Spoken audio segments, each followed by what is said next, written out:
Hola, buenas tardes, bienvenidos. Son las 6:30, bueno, pasaditas, me pasé un poquito, las 6:34. Hoy es martes 18 de junio del 2024 y estamos aquí como todos los días de lunes a jueves, como ustedes saben, en esta comunidad Somos la 4T Noticias, para traerles las informaciones de lo que está pasando en esta cuarta transformación, todo lo que ha estado ocurriendo últimamente. Les doy la más cordial bienvenida a todos los que están llegando.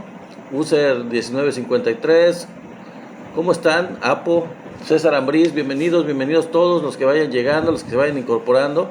Les voy a decir más o menos de qué se van a tratar. Algunos de los temas son surtido variado. Algunas cosas que han estado ocurriendo. El tema principal que puse en el título es sobre Claudio X González. Se sinceró, reconoció ciertas cosas. Vamos a decirles de qué se trata. Parece ser que ya le está cayendo el 20, o al menos tuvo que reconocer ciertas cosas relacionadas con la elección. También vamos a hablar un poco más de lo que hablamos el día de ayer, por si alguno de ustedes se lo perdió. El día de ayer hablamos de los resultados de la consulta que se hizo el fin de semana sobre la reforma al Poder Judicial. Bueno, por si ustedes se lo perdieron ayer, vamos a hablar ahora de este resultado de la consulta otra vez. Lo voy a decir otra vez, os voy a dar los resultados, pero de manera sintética, para que sean mucho más explicativos. Bueno, ahorita más adelante se los voy a explicar, porque ayer los mencioné, pero en detalle, de las 3 encuestadoras que realizaron esta consulta. Ahora lo que hice yo fue un ejercicio de promedio. Promedié los resultados de estas 3 encuestadoras para dar un solo resultado, y eso es algo que permite ver mucho más claramente cuál fue el resultado de esta consulta sobre la reforma al Poder Judicial. Entonces vamos a hablar también de este tema. Los resultados de la consulta los vamos a analizar, qué es lo que indican, qué es lo que significan en términos prácticos.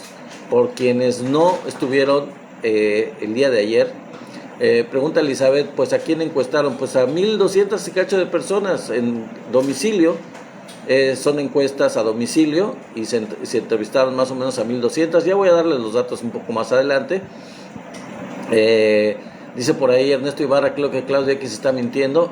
Pues sí, ellos mienten, todos ellos mienten, los de la derecha mienten, pero lo que les voy a mencionar pues hace un poquito de énfasis en su punto muy particular de vista de por qué fue que perdieron, y ya les voy a adelantar un poco más adelante del tema. Vamos a hablar también de los foros de discusión sobre la reforma al Poder Judicial, que ya van a iniciar. ¿Por qué va a haber foros? Vamos a mencionarles el por qué se decidió por parte de Morena, por parte de Claudia Sheinbaum y del presidente, hacer foros de discusión sobre la reforma al Poder Judicial de la Federación. Vamos a mencionar las razones por las cuales se van a hacer estos foros. Es una estrategia de Morena y de la 4T. También vamos a hablar de algunos países, por aquellos que dicen, no, es que cómo van a elegir a los jueces, eso no se debe de hacer, eso está mal. Hay países que eligen a sus jueces por el voto del pueblo. Vamos a mencionar algunos de estos países para que quede claro de que no es nada del otro mundo, no es cosa rara esto de elegir a los jueces. También vamos a hablar de la publicación que se dio el fin de semana del Instituto de Investigaciones Jurídicas de la UNAM y lo que esto trajo como consecuencia. Vamos a hablar un poco de esto, una publicación que sacaron en contra de la reforma al Poder Judicial. Fue en este caso el Instituto de Investigaciones Jurídicas de la UNAM. También vamos a mencionar este tema. Vamos a hablar también de cuáles, desde el punto de vista de Claudia Sheinbaum, en una reunión que tuvo con los diputados y los senadores, ya les especificó claramente cuáles son las 5 prioridades para aprobar en septiembre en cuanto a las reformas que se plantean con el nuevo Congreso que entrará en funciones en septiembre precisamente. También algunos datos sobre las elecciones del 2 de junio, datos importantes de lo que ocurrió el día de hoy precisamente, algo muy importante que ocurrió con la presidenta del INE el día de hoy, 2 de junio, en relación precisamente a los resultados de las elecciones del 2 de junio. Ya les había dicho del tema de Claudio X González, que va a ser el tema pues, principal, podría ser, del día de hoy. Aparte de las encuestas que se hicieron sobre el Poder Judicial, sobre lo que opina la gente. También en temas de empresariales vamos a hablar de la Asociación Gobierno Iniciativa Privada, una asociación muy importante en materia energética que se dio en una empresa, entre una empresa privada mexicana y Pemex. El gobierno de México a través de Pemex hicieron una alianza estratégica que va a traer beneficios en materia energética. Ya les voy a contar de qué se trata esta alianza estratégica, quiénes participan y por qué es muy importante para México. Y finalmente, y no menos importante, la participación de la Secretaria de Relaciones Exteriores de México, Alicia Bárcena, en Suiza, en una reunión que se hizo en Suiza. ¿Para qué fue la Secretaria de Relaciones Exteriores a Suiza a representar a México? ¿De qué se trató la reunión? Bueno, es importante porque México marca una posición muy fuerte, muy importante en esta reunión que se dio en Suiza sobre este tema que ya voy a hablar, no se los adelanto, es en la cuestión internacional, en los temas que tienen que ver con las cuestiones internacionales. Entonces vamos a empezar con estos temas. En principio vamos a hablar otra vez de los resultados que mencionaba yo ayer, por si algunos de ustedes no estuvieron, los resultados de la consulta que se hizo sobre la opinión de la gente, la opinión del pueblo, en relación a la reforma que se plantea realizar en septiembre al Poder Judicial, a la Suprema Corte de Justicia de la Nación, al Poder Judicial en general. Este resultado, como yo lo decía ayer, es una total derrota para Norma Piña, es una absoluta derrota para Norma Piña, es un fracaso pleno, un fracaso absoluto para este intento de que no se toque la Suprema Corte, no se toque el Poder Judicial y todo lo que tiene que ver con eso. Los resultados son contundentes, ayer los mencioné en detalle y ahorita los voy a decir de manera sintética para que quede más claro por si hay alguna duda, lo que opina la gente sobre esto. Incluso quienes no votaron por Claudia, que eso es algo de la conclusión que podemos hacer de estos resultados, incluso quienes no votaron por Claudia, algunos de los que no votaron por Claudia, exigen la reforma de acuerdo a estos resultados.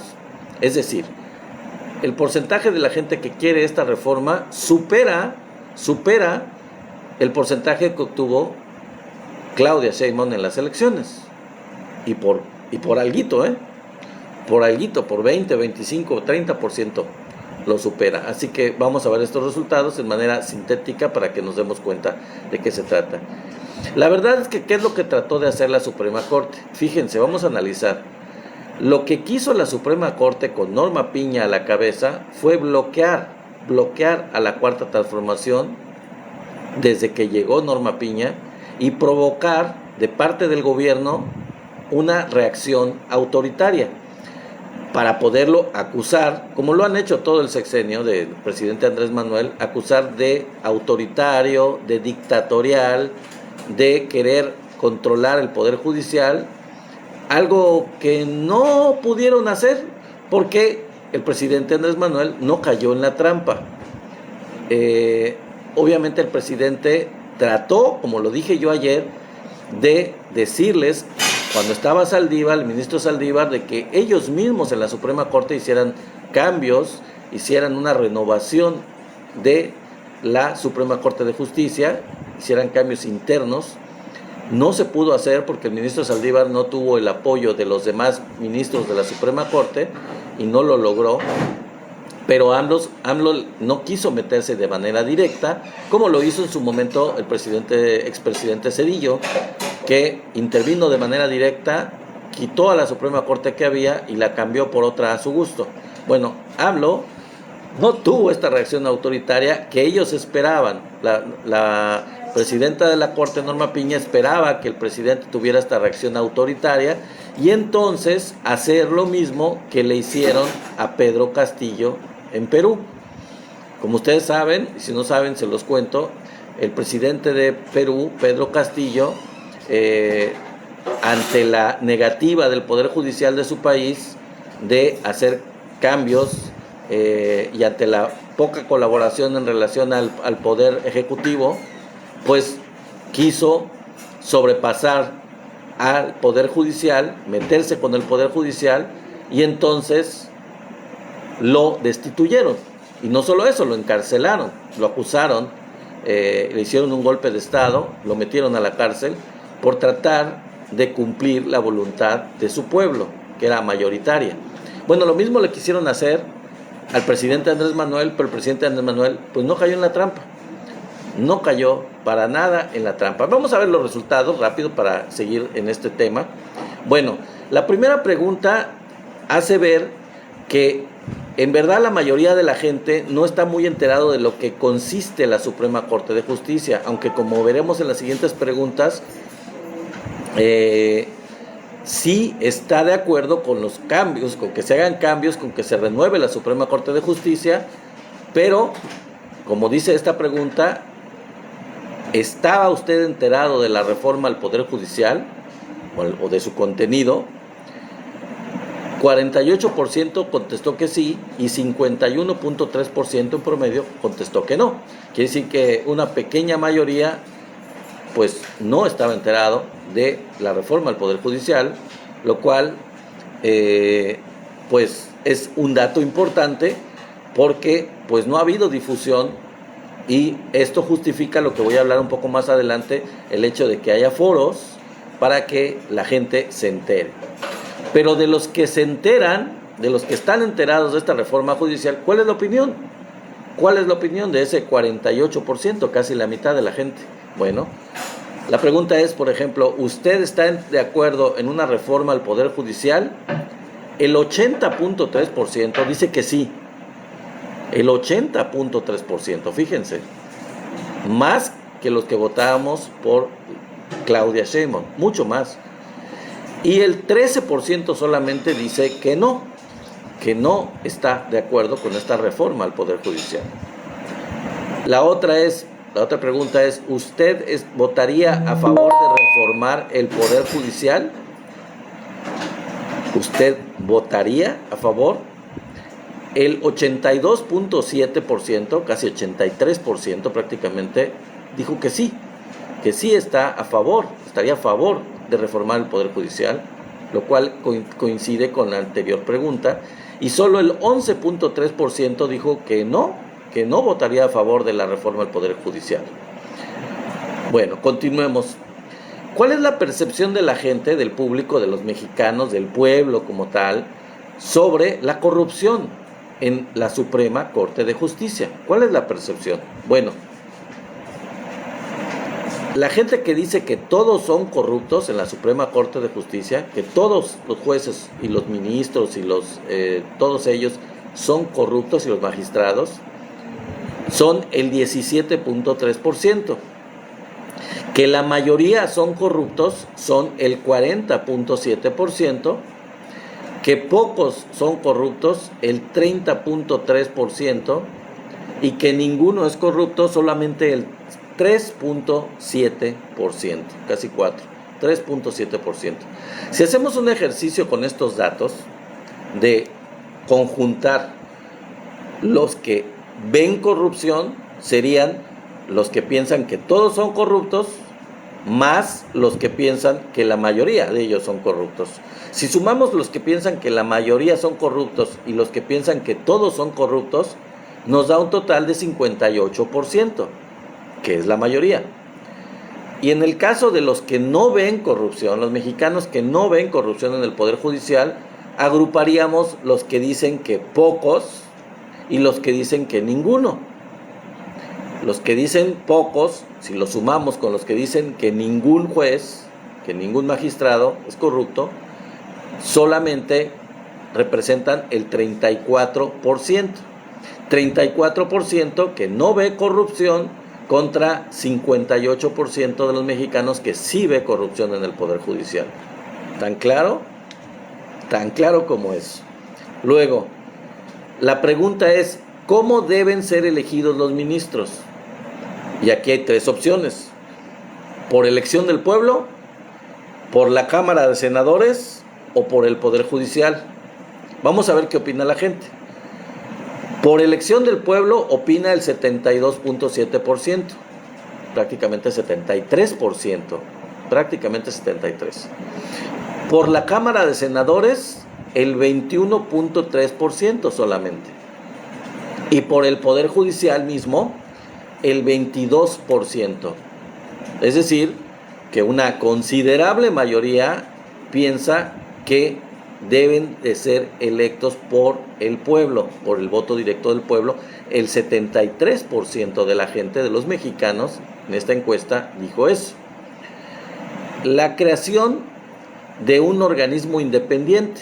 Se les preguntó a la gente si debería de crearse desde su punto de vista un organismo autónomo, un organismo independiente que vigilara a la Suprema Corte de Justicia, y no como ahorita que hay una Consejo de la Judicatura, que ese Consejo de la Judicatura está formado por los mismos ministros de la Suprema Corte, es decir, son juez y parte, porque ellos mismos tienen un organismo que es el Consejo de la Judicatura, que se supone que debería de vigilar que hagan las cosas bien, calificar que hagan las cosas bien y castigar a los ministros si no hacen las cosas bien, o buscar que hubiera juicios o alguna sanción, aunque fuera económica o que fuera laboral, etcétera. Bueno, pues obviamente esto no se da porque ellos son juez y parte, porque son los mismos. La presidenta de la Suprema Corte es la misma presidenta del Consejo de la Judicatura. No pueden ser, no deberían de ser juez y parte. Son intocables ahorita, hasta ahorita, como están. Entonces la pregunta, vuelvo, es: ¿debería de haber una creación de un organismo independiente que vigilara, que supervisara, que castigara a los miembros de la Suprema Corte en caso dado, que los supervisara, digamos, su actuar, que lo evaluara? ¿Quiénes están de acuerdo? El 87% de los mexicanos están de acuerdo que debería de haber este organismo independiente. En desacuerdo solamente el 8%, y ni en desacuerdo ni de acuerdo el 2.3%. Es decir, una mayoría considerable que casi raya el 90%, dice que está de acuerdo en que haya un organismo independiente que los vigile, que los supervise, que los califique, que los castigue si ese fuera el caso. Y ahí está. Bueno, me preguntaban por ahí en el chat hace rato, fueron 3 encuestas, 2, lo dije ayer por quienes no estuvieron aquí, de Las Heras, fue una, la otra fue EMCOL, que son las 2 que salieron mejor de acuerdo a los resultados de la elección, y por eso se les eligió, porque fueron las más precisas, las más profesionales. Y aparte de esas 2, hubo otra encuesta, que es la tercera, que es la encuestadora del partido, en este caso de Morena. Bueno, ustedes dirán, pues sí es la encuesta de Morena, ¿cómo es posible? Como sea, la diferencia entre, y ayer di los datos, entre lo que obtuvo la encuestadora de Morena y lo que obtuvieron las encuestadoras de EMCOL y la otra, se me fue el nombre ahorita, ninguna de las 2 tuvo gran diferencia con la encuesta de Morena. Entonces yo lo que hice aquí, este ejercicio que les estoy presentando, es el promedio. Ya los datos específicos individuales de Las Heras, de EMCOL y de Morena los di ayer. Entonces ahorita ya nada más lo que hago es una síntesis para que se den cuenta de lo contundente que fue este resultado, de verdad contundente, fuertísimo, que la gente quiere un cambio y lo quiere ya. La orden de la gente, del pueblo mexicano, con la votación del 2 de junio es cambio a la Suprema Corte ya. Todos estos cambios se deben de hacer porque es una demanda de la sociedad mexicana. Bueno, el número de entrevistas efectivas fueron 1,285 en promedio, porque hubo un poquito de variación entre el número que hizo de Las Heras, el número que hizo EMCOL y el número que hizo Morena, pero más o menos el promedio es 1,285 entrevistas efectivas en el domicilio, cara a cara con los entrevistados. El margen de error en promedio fue de más o menos 2.77%, lo cual es muy bueno. Solamente 2.77% de error en el manejo de los datos, en los resultados. Y el nivel de confianza es del 95%, un nivel de confianza bastante bueno de los datos. Fue igual, en el caso de los tres, aquí no es nada más el promedio, fue exactamente igual, 95% de confianza entre las tres encuestadoras. Entonces, bueno, pues ahí está. Es el resultado de la consulta que deja muy claro que el pueblo de México quiere, incluso hasta de manera más contundente, el plan C. Por eso hubo esa votación. Esta es la explicación, aquí está la explicación de por qué la gente votó no solo por Claudia Sheinbaum para la presidencia, sino que votó por una mayoría calificada en el Senado y en la Cámara de Diputados. Por eso fue la votación tan grande. Recordemos que en el 2018 el presidente no obtuvo la mayoría calificada en el Congreso de la Unión. Ahora sí se obtuvo. Entonces, la orden hacia diputados y senadores del pueblo es muy precisa. Vamos adelante con la reforma. Bueno, y les decía yo, foros de discusión para la reforma al Poder Judicial. ¿Por qué? ¿Por qué hacer foros de discusión para la reforma? Se preguntarán ustedes, o mucha gente se preguntará, ¿por qué hacer si ya la gente decidió, si la gente en mayoría democráticamente dice que se haga una reforma al Poder Judicial de la Federación, a la Suprema Corte de Justicia? Entonces la pregunta clave es, ¿por qué Morena decidió pasar a mañana la primera aduana para convocar a los foros sobre la reforma al Poder Judicial? ¿Por qué pasarla? Muy sencillo, para evitar una impugnación de la Suprema Corte por violaciones al debido proceso legislativo. ¿Qué quiere decir con esto? Para que no digan que no hubo tiempo para discutirla ampliamente, porque seguramente lo que iba a pasar es que si no se hacían estas consultas, si no se hacían estos foros, la Suprema Corte podría aducir, o a alguien que metiera una denuncia, una demanda, decir, no, es que no conocíamos la ley, no se dio tiempo suficiente para evaluarla, para consultarla, para discutirla, y entonces, pues, como no se discutió ampliamente, como no hubo tiempo, no procede. Bueno, pues no van a poder hacer eso porque la estrategia del gobierno, de Morena, de Claudia y del presidente es, ahí está, discútanla. 3 meses completos, a ver, vamos a ver, julio, lo que falta de junio, julio, agosto y lo que falta de junio, para que en septiembre, en el transcurso de septiembre, no sé exactamente las fechas, se discuta ya en las cámaras y se apruebe. Entonces, ahí está, foros abiertos a los involucrados, a los interesados, a la gente que tenga que ver con el derecho, etcétera. ¿Verdad que al aplicar las leyes la Suprema Corte de Justicia provoca no repetirlos? Entonces, esa es la cuestión. Por eso es que se va a hacer estos foros, es la explicación que se da. Ahora, hay mucho escándalo de parte de la oposición. Es que ¿cómo es posible que se elijan a los jueces? Los jueces no deben ser elegidos porque ¿cómo va a saber la gente si el pueblo no sabe de leyes, no sabe de abogados, ni nada de eso? Bueno, hay países que eligen a sus jueces por voto directo del pueblo. No somos la excepción, ¿eh? No es el único país que se plantea esto. Estados Unidos lleva haciéndolo más de 200 años desde que es un país, desde que se independizó de Inglaterra.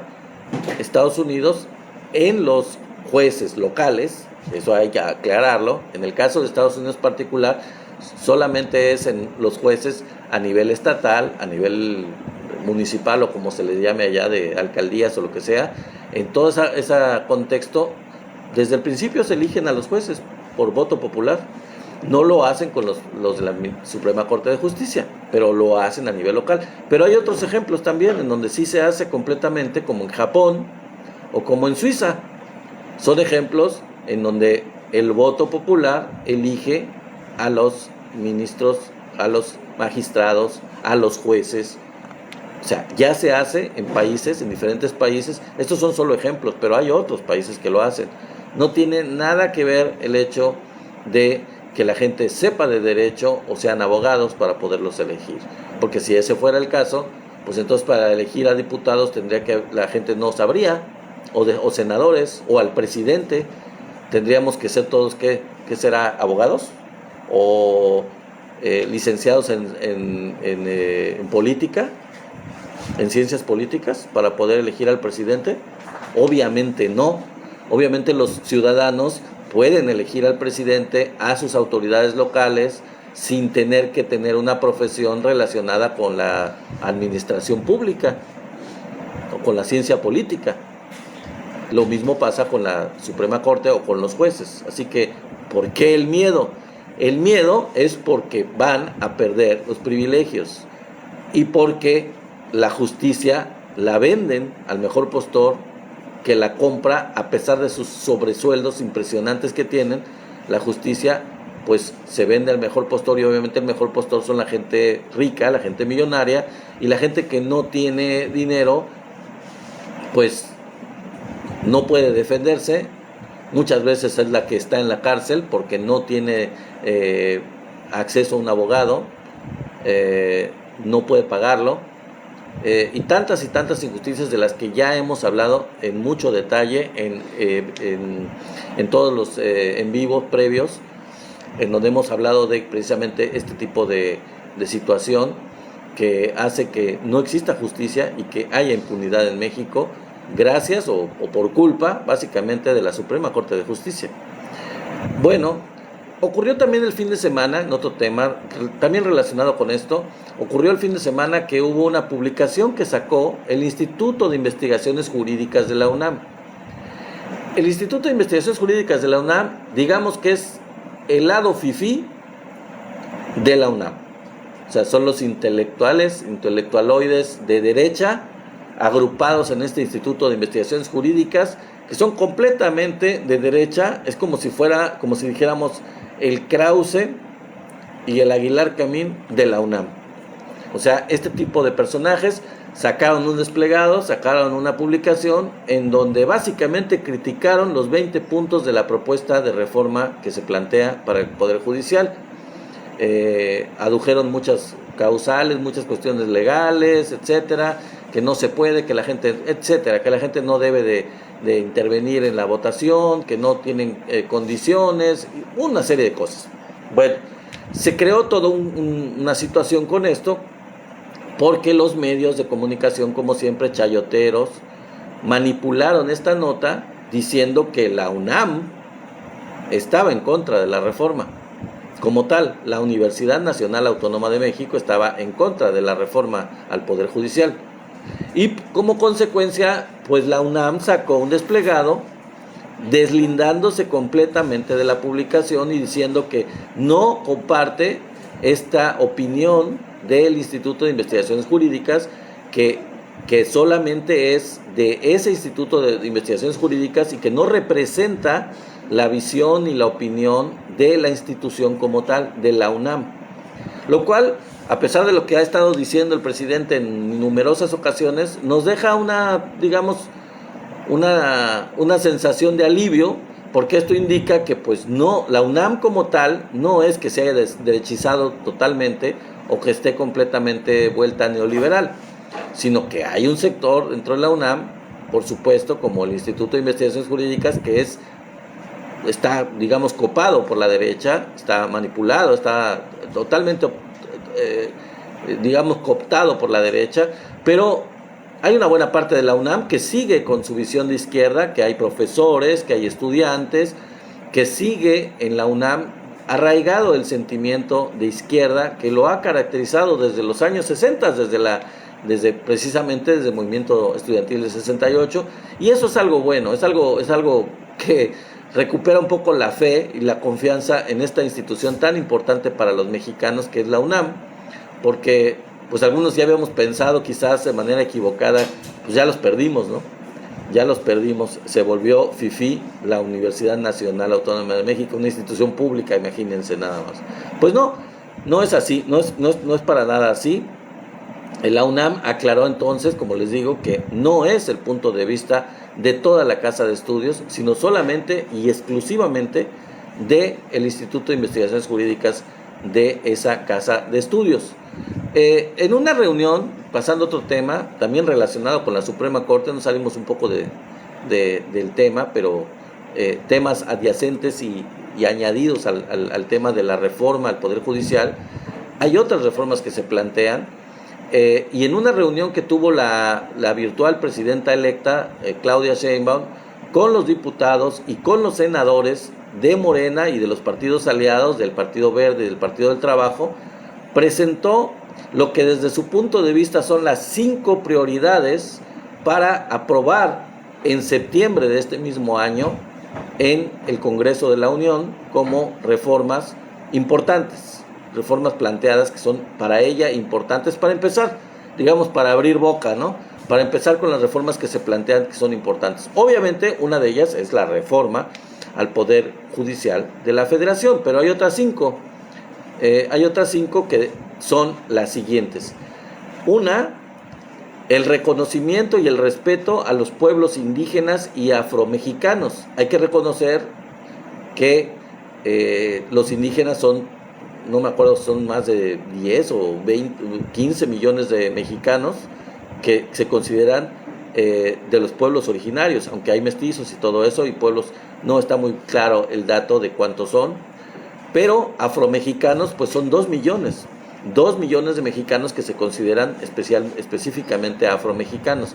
Bueno, una de estas prioridades desde el punto de vista de Claudia es el reconocimiento y respeto a los pueblos indígenas y afromexicanos. Otro de las prioridades es las becas universales para preescolar, primaria y secundaria. Como sabemos, han estado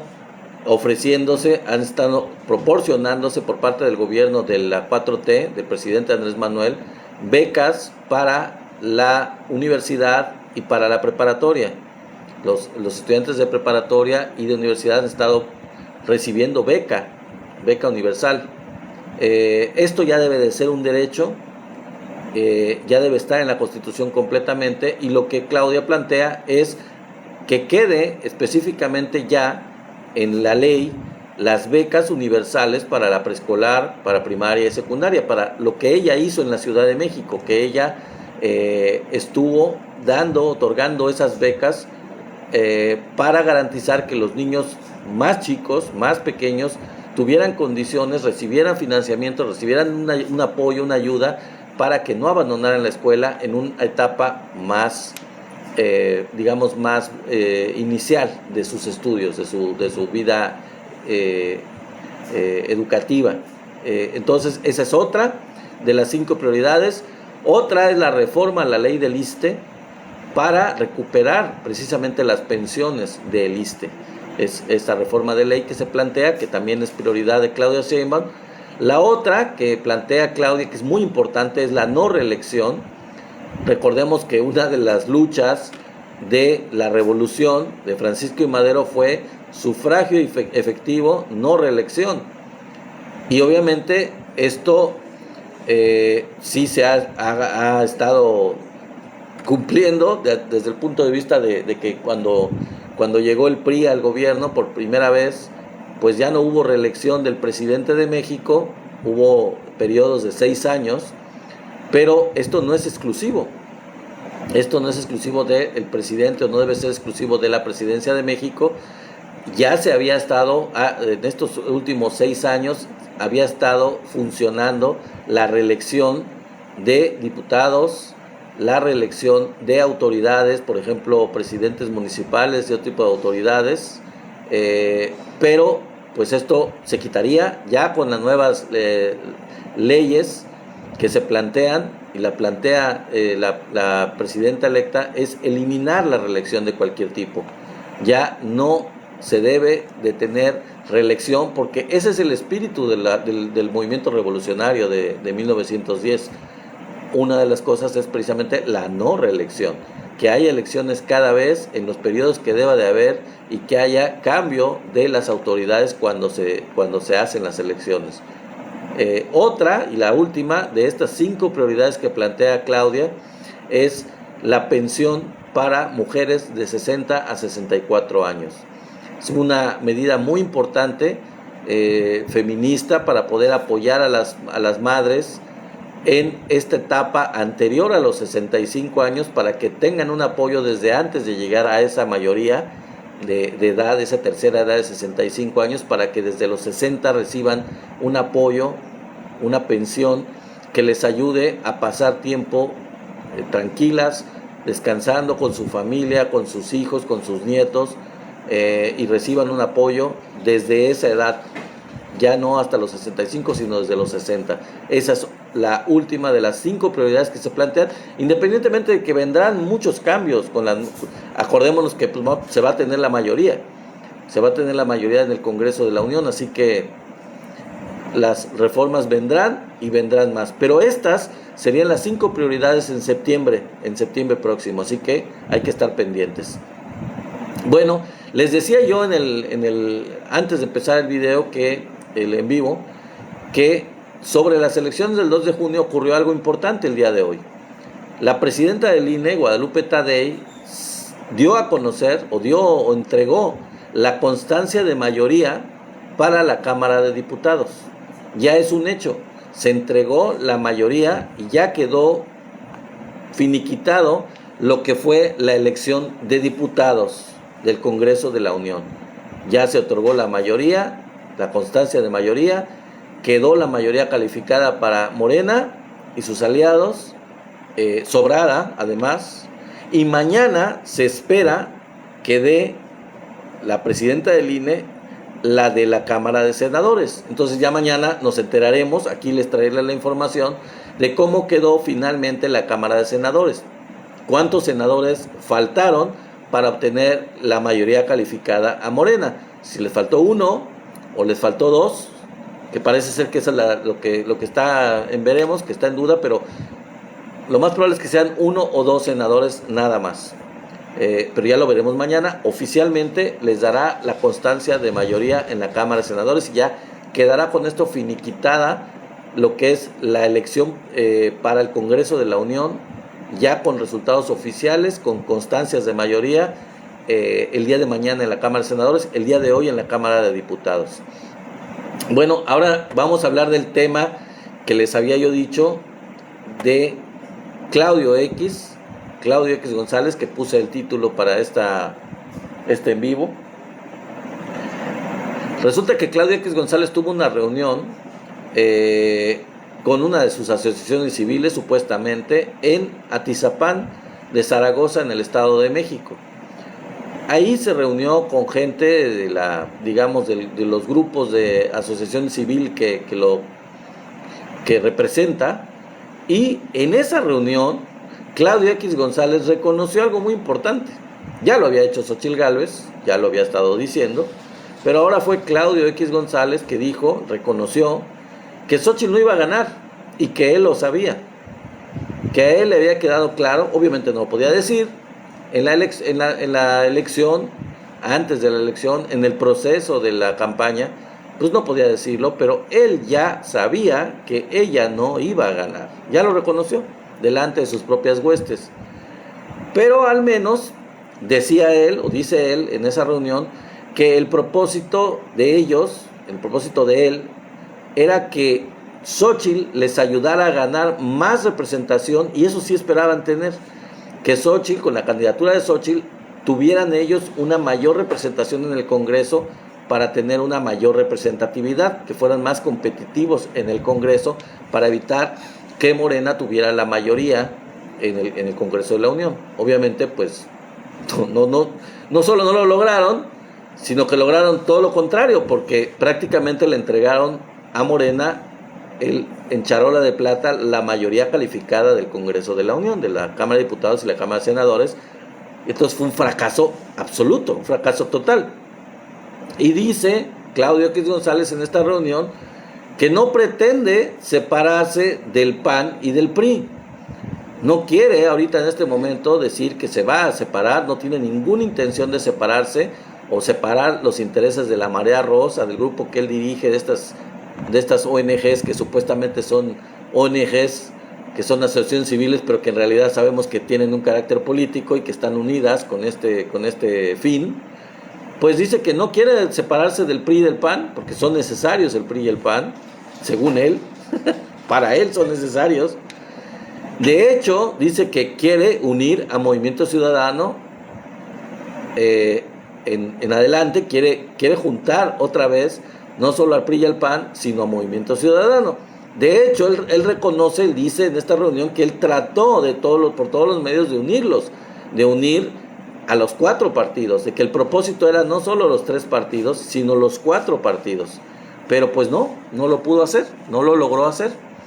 Obviamente sabemos todos que el Movimiento Ciudadano se negó rotundamente y se dio cuenta que era como echarse la soga al cuello, era como ahorcarse solos, que no les convenía para nada unirse a los perdedores.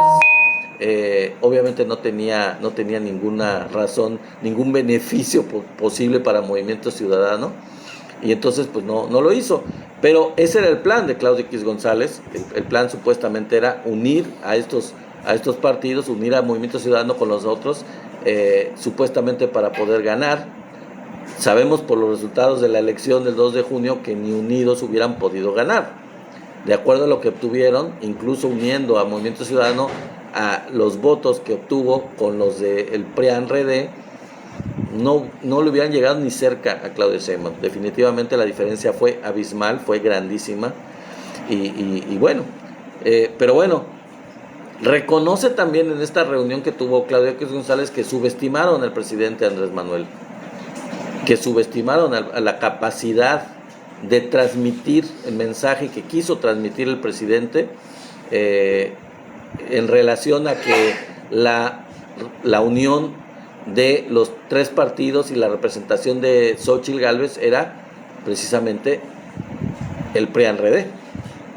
Entonces él dijo que le pusieron, a través de la mañanera y todo el mensaje del presidente, le pusieron a Xóchitl el mote de candidata del PRIAN, y pues obviamente nunca se quitó este mote. Y obviamente pues el mote no estaría mal si realmente el ser candidata del PRIAN fuera algo positivo, pero el ser candidata del PRIAN, toda la gente lo entendió con el mensaje del presidente de que era un lastre espantoso. De hecho, la misma Xóchitl en varios momentos durante la campaña, en el debate, incluso en uno de los debates, aunque después se echó para atrás, se quiso rascar al PRIAN y quiso mostrarse como candidata ciudadana, y obviamente pues nadie le creyó. Entonces el hecho de haberle puesto el San Benito de candidata del PRIAN, según Claudio X González, fue lo que la acabó, porque se trataba de partidos, y se trata de partidos completamente quemados, completamente mal vistos, conocidos de todos nosotros, de todo México, por lo que representan, que es toda la corrupción y todo lo que ya sabemos, ¿no? Entonces, esto es lo que dijo Claudio X González en esta sinceridad que le salió en una reunión con sus aliados, con sus huestes, en donde salió diciendo que pues ya sabía que iban a perder, ya sabía que Xóchitl iba a perder al menos. Era algo que se les complicó, y reconoce que el presidente fue sagaz, fue muy listo y les ganó la partida. Bueno, en otro tema, les decía yo en el inicio que iba a hablar de la asociación, una asociación muy importante entre el gobierno y la iniciativa privada. Y este es un ejemplo de que cuando hay una buena alianza entre la iniciativa privada y el gobierno, en donde los dos pueden salir beneficiados, pues el país sale beneficiado, siempre y cuando el gobierno no se deje dominar ni controlar por la iniciativa privada, y no permita que la iniciativa privada se lleve todas las ganancias, sino que le saque beneficio a esta alianza estratégica. ¿De qué se trata? Bueno, el grupo Carso, ya saben ustedes, el grupo de Carlos Slim, resulta que tiene lana, como sabemos todos, Carlos Slim, y este grupo Carso se va a asociar con Pemex. ¿Para qué? Para desarrollar un yacimiento de gas en aguas profundas del Golfo de México. El grupo Carso va a poner la lana y Pemex va a poner la experiencia, el equipo, el personal, todo lo que es la experiencia y el personal de Pemex para poder hacer esto. ¿Se acuerdan que en las épocas anteriores decía Peña Nieto que ya no había petróleo, que ya no había gas, que ya no había nada, que ya se había acabado? Y se acuerdan que le estuvieron tratando de meter a los pozos en áreas profundas del Golfo de México, diciendo que no había tecnología mexicana para eso y que por eso se tenían que dar concesiones a las empresas extranjeras. Esa fue una de las razones de Peña Nieto de concesionar a las empresas extranjeras, darles concesiones, y el hecho de la reforma energética fue para darles ese tipo de concesiones a empresas extranjeras, porque se supone que ya no había petróleo en tierra o cerca de las costas y que solamente estaba en aguas profundas, y que en aguas profundas los mexicanos no teníamos la tecnología para hacerlo. Bueno, pues aquí está la respuesta.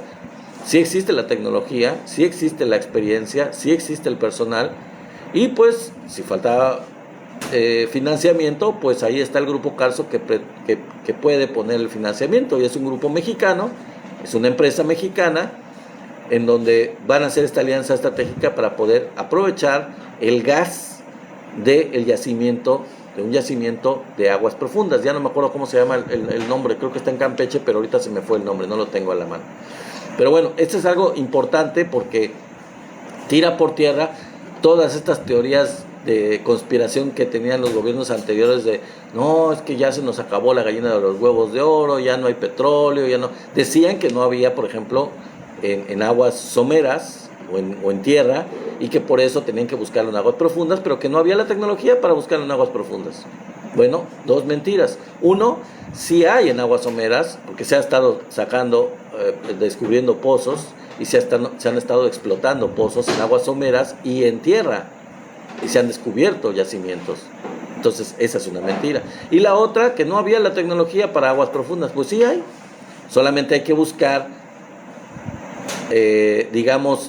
alianzas estratégicas beneficiarias para México, para Pemex, y que no se quede en manos de extranjeros, porque además pues no hubo extracción, estas concesiones no se usaron. Todas estas empresas extranjeras que se les dieron concesiones prácticamente no hicieron absolutamente nada con estas pozos de aguas profundas que se les dieron en concesión con la reforma energética de Peña Nieto. No aprovecharon absolutamente nada, solamente lo hicieron para especular, no quisieron invertir, no quisieron meterle dinero. Bueno, Grupo Carso sí quiere meterle su dinero y sí lo va a hacer, así que vamos a ver qué pasa con las aguas profundas, a ver qué pasa con este yacimiento de gas, que es bastante una buena noticia. Y finalmente el tema de Alicia Bárcena. Alicia Bárcena, como ustedes saben, es la secretaria de Relaciones Exteriores que sustituyó en esa posición de la secretaria de Relaciones Exteriores a Marcelo Ebrard. La señora Alicia Bárcena resulta que se fue a Suiza. Se fue a Suiza a una reunión en la cual estaba convocada para tratar la paz en Ucrania. ¿Sí? El presidente Andrés Manuel López Obrador no quería que Alicia Bárcena fuera a Suiza, a menos que en esta reunión de paz, supuestamente, que es de paz, pues para hacer una reunión de paz tendrían que estar los dos involucrados, estamos de acuerdo. Tendrían que estar Ucrania y Rusia. Pero esta reunión de paz muy extraña, pues nada más estaba Ucrania. Entonces el presidente le dijo a Alicia Bárcena, si solamente está Ucrania en la mesa para discutir la paz, pues no tiene ningún caso que nosotros participemos. No podemos apoyar un plan de paz sin que estén los dos involucrados. Y no invitaron a Rusia, no estaba considerada Rusia. Este fue un plan de Europa y de Estados Unidos para poder tratar la paz sin uno de los principales involucrados. México fijó su posición allá, la licenciada Bárcena fue, pero les voy a explicar por qué fue, porque el presidente no quería que fuera, bajo esas condiciones no quería que fuera, pero les voy a explicar por qué sí fue. México fijó su posición cuando fue Alicia Bárcena y no estuvo de acuerdo con firmar la declaratoria junto con otros 6 países de la exigencia de una serie de exigencias a Rusia, que salieron como conclusión, digamos, de la reunión. Hubo 6 países, incluido México, que no estuvo de acuerdo con esta exigencia a Rusia, porque obviamente pues, no se trataba de un tratado de paz sin uno de los involucrados. No podían darse ningún tipo de exigencias a uno de los involucrados sin tenerlo presente. Bueno, México también, a través de su canciller, aprovechó el foro para externar su queja sobre Palestina. Aprovechó ese momento para decir de manera muy fuerte, muy fuerte, el genocidio que se está cometiendo en Palestina por parte de Israel. Y eso fue a pesar de que se había dicho a los asistentes de este foro o de esta reunión que no se iba a tratar otro tema y que se prohibía hablar de otro tema a los invitados, que no fuera la guerra, que no fuera la paz, pues, del conflicto de Rusia con Ucrania. Solamente se tenía que tocar ese tema. ¿Y qué creen? La secretaria de Relaciones Exteriores pues no les hizo caso y México aprovechó para externar su queja sobre Palestina. Y también aprovechó ese momento para poder hacer un acuerdo con Suiza sobre la embajada de México en Ecuador. ¿En qué sentido? Bueno, que como México no tiene embajada, bueno, tiene la embajada, pero no hay representación diplomática porque no hay relaciones con Ecuador, pues que Suiza se haga cargo de la embajada de México en Ecuador. Entonces, si hay algún conflicto, si hay algún problema, pues ya Suiza está enterado y ya Suiza estaría afectado y ya Suiza estaría involucrado de alguna manera, ya no solo México. Eso también lo aprovechó hablando ya con Suiza, estando en ese foro, en ese lugar. Entonces les digo, los asistentes tenían prohibido tocar el tema, un tema que no fuera Ucrania. Y la licenciada Alicia Bárcena no solo dio un discurso, la verdad, bastante fuerte, bastante, yo creo que hasta histórico, en esta reunión de Ucrania, en donde dijo que la situación en Palestina era muy grave, tan grave en materia de derechos humanos y de riesgo de guerra ya internacional, que nos estamos colocando en una situación parecida a la que había en el mundo en 1939. Hay que recordar que en 1939 fue cuando empezó la Segunda Guerra Mundial, por una actitud beligerante, invasiva, depredadora, miserable, criminal, genocida de Alemania. Irónicamente, ¿no? Alemania fue la que hizo eso, la que causó una guerra mundial, invadiendo países a su alrededor, sin respetar tratados internacionales, sin respetar los derechos humanos, sin respetar la soberanía de los pueblos.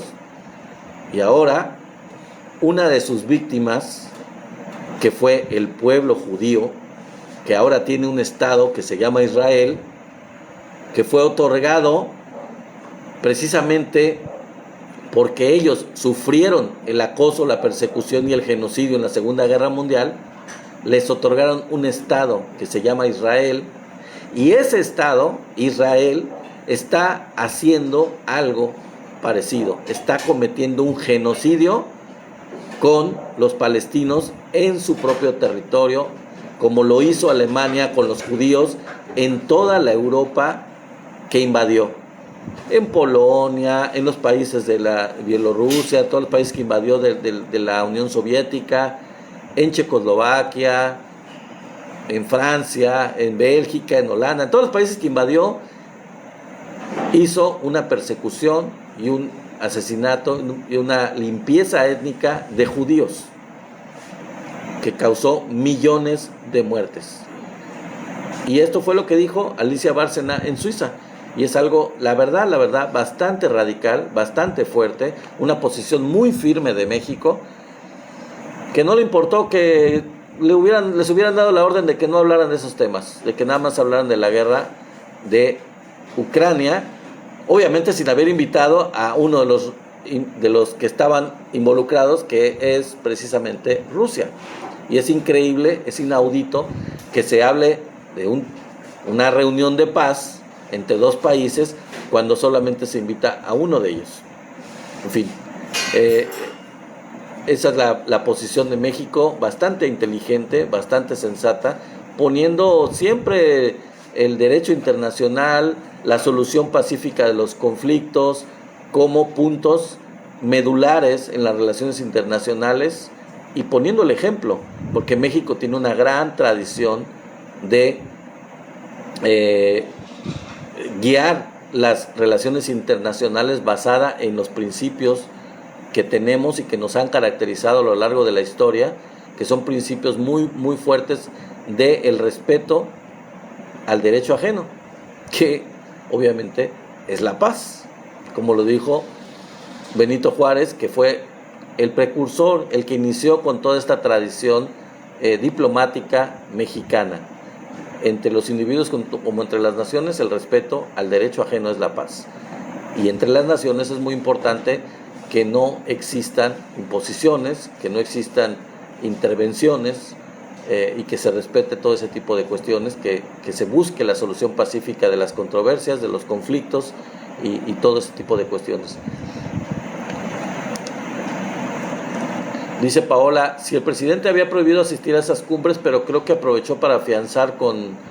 No terminaste de escribir, pero sí, el presidente aprovechó por todas estas, con Suiza, exacto, con Suiza, Paola, sí, tienes toda la razón, afianzó con Suiza lo de la cuestión del acuerdo que tiene para lo de la embajada de Ecuador y otros temas que no los mencioné aquí, que también tiene pendientes de casos con Suiza en ese país, y también para lanzar un mensaje muy fuerte con respecto a Palestina, que pues nadie lo pudo decir porque no les dieron permiso de hablar de otros temas que no fuera la guerra de Ucrania, y también para darles una lección en cuestión de relaciones internacionales, de que es inaudito y es absurdo de hablar de una propuesta de paz o de propuestas de paz si solamente está involucrado uno de los países, en este caso Zelensky. El presidente no ha querido escuchar las opciones o las opiniones de Zelensky, porque pues es uno de los involucrados. No están los dos, no está Rusia. Entonces no tiene mucho sentido oír nada más uno. Dice Paola, Zelensky solo buscaba más dinero y apoyo armamentista. Exacto. Esa reunión fue para eso, para darle apoyo en dinero y en este caso en armamento. Y México obviamente no le va a dar armamento ni a Ucrania, tampoco a Rusia obviamente, porque no es la tradición de México. México nunca se mete en estos conflictos a nivel armamentista, y obviamente tampoco le iba a dar dinero. No le va a dar dinero a uno de los involucrados. No debe intervenir, no debe haber intervención en los conflictos internacionales. Dice Paola, por eso no invitaron a Rusia, porque Putin ofrece paz. Sí, estoy totalmente de acuerdo. Lo que pasa es que no le quieren conceder su derecho de autonomía a Rusia y a la población rusa que vive en territorio ucraniano. Entonces van a perder, y cada vez conforme pasa más el tiempo van a perder mucho más los europeos, no solo Ucrania, sino los europeos, con todo lo que Rusia significa. Y también Estados Unidos, que se está desgastando de una manera tremenda por apoyar esta guerra, y Ucrania pues se está endeudando hasta las manitas. Zelensky se está endeudando y está endeudando a su pueblo por generaciones, en algo que no tiene fin, no va a tener fin. Nunca van a poder con Rusia, nunca van a ganarle esta guerra a Rusia, es imposible. Si no, pregúntenle a Napoleón, si no, pregúntenle a Hitler, no le van a ganar a Rusia. Es muy simple, es así de sencillo. Yo no sé por qué no aprenden de la historia ni los Estados Unidos ni los europeos. Con Rusia no pueden meterse. Y bueno, además, como dice Paola, pues Rusia tiene sus razones. Rusia tiene sus razones bastante buenas. Dice Paola, BlackRock sobándose las manos. Pues sí, todo el negocio de... ellos lo único que ven son negocios. BlackRock entre ellos, ¿no? Dice Edmundo Molina, sin Rusia no hay acuerdo. Como siempre los yanquis quieren controlar a otros países sancionando. Así es, quieren controlarlos sancionando. Hay que tener una posición digna como la que tiene el presidente de México para no dejarse manipular ni presionar. Pero obviamente pues la verdad los europeos la verdad los europeos la riegan bien feo, se nota que son unos peleles y unos cobardes con Estados Unidos, cuando la verdad, honestamente, varios de estos países tienen una riqueza bastante considerable como para poder tener una posición más firme, más digna con respecto a Estados Unidos. Sin embargo, son unos lamebotas de Estados Unidos. La verdad, es muy miserable la posición de Alemania, de Francia, de España, o sea, de muchos países de Europa. Muy lamentable, la verdad, muy cobarde con Estados Unidos. Ellos están afectando a su población por la falta de gas, por la falta de energía, por esta posición que están manteniendo por culpa de Estados Unidos. Y la tienen que mantener porque Estados Unidos los obliga a tener esta posición. Les ha provocado serios problemas a nivel de energía y siguen en eso, por mantener esta guerra, por mantener este apoyo a Ucrania a rajatabla, a como dé lugar. En contra de de los intereses de su población, en contra de sus propios intereses, porque a final de cuentas, ¿cómo es posible que quieran que Rusia permita que en su frontera, en Ucrania, cerca de la frontera de Rusia, existan plantas de producción de armas biológicas? O sea, es lógico, es evidente que no lo deberían de permitir. Los rusos descubrieron eso y claro que no se iban a quedar tan tranquilos.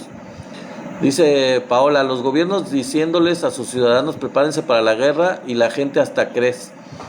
Pues sí, si los ucranianos ya no quieren pelear, ya la gente de Ucrania no quiere. Obviamente ya están hartos de esta guerra, no les reporta nada. Ahí la crisis de soldados en Estados Unidos, dice Paola. Sí, exactamente. Ellos tienen su gran negocio con la venta de armas. Obviamente es un gran negocio de Estados Unidos. Se ha sostenido mucho la economía de Estados Unidos en la guerra y en las armas que venden. Pero pues para llevar a cabo una guerra se necesita también soldados. Y los soldados cada vez están menos dispuestos a hacerlo, a ser soldados, como dice Paola. O sea, ya realmente no están muy a gusto con lanzarse, porque pues se arriesgan a morir en el intento y ya está muy desgastada esta crisis, esta guerra. Ya se dieron cuenta que no tienen mucho para dónde hacerse, que no pueden ganarle a Rusia, es un hecho. Y ya la gente ya no quiere seguir a Zelensky, obviamente. Y tampoco le quieren dar dinero, ya muchos países de Europa. Algunos europeos tienen una posición un poquito más digna, un poquito menos, digamos, sometida a Estados Unidos. Y ya no le quieren dar armas, ya no le quieren dar dinero, y entonces por eso está rogándoles. Pero bueno, pues México, lo importante de toda esta noticia que les estoy dando es que México, obviamente, de acuerdo a su tradición, ahora sí está manteniendo su tradición, y no como la época panista, su tradición diplomática la está cumpliendo como debe de ser. La doctrina Estrada la está cumpliendo como debe de ser, como es la tradición mexicana, y pues qué bueno porque México la verdad pone el ejemplo a nivel mundial. De hecho hay países que admiran la posición de México, muchos países del mundo, precisamente por esa posición tan digna ante Estados Unidos. Dice ¿quién? Guillermo Ortiz, y los millones de inmigrantes que entraron, pues no sé, ¿a dónde entraron? ¿A Ucrania? No sé, estábamos hablando del tema de Ucrania, estamos hablando de la guerra que hay en Ucrania y esta situación tan extraña de esta reunión que pues no invitan a uno de los involucrados, que es Rusia, y prohíben hablar de otros temas que son bastante graves, como el de Palestina, el de Israel y Palestina, este genocidio que se está llevando a cabo. Es increíble que siendo un país que fue tan afectado, o bueno, no país porque ni existía como país, un pueblo tan afectado como el judío, estén haciendo pues lo que les hicieron, así tal cual, como se los digo, lo que les hicieron. Digo, cambiaron las formas, quizá la magnitud por la población que hay de palestinos, pero a final de cuentas es genocidio, a final de cuentas es una guerra desproporcionada contra una población mayoritariamente civil, atacando hospitales, atacando centros de salud, atacando población civil, masacrando a la gente. Es una limpieza étnica desde mi punto de vista muy particular. En fin, amigos, pues ya se está acabando el tiempo. Estuve dando algunos comentarios. Los espero mañana a la misma hora, a las 6:30. Espero que me acompañen. Compartan este video en vivo con la gente. Vayan al canal de YouTube, somos la 4T Noticias. Allá tenemos más videos. Y aparte de darles like, pues suscríbanse al canal, con eso me ayudan bastante. Dice Paola, bueno, ya se me está acabando el tiempo, la guerra solo deja desgracias. Sí, tienes razón. Gracias, Sonia, no te había saludado. Gracias a todos por estar aquí, nos vemos mañana, ya se me acabó el tiempo. Hasta luego, Sonia, Su y Luis Gerardovich, hasta luego todos.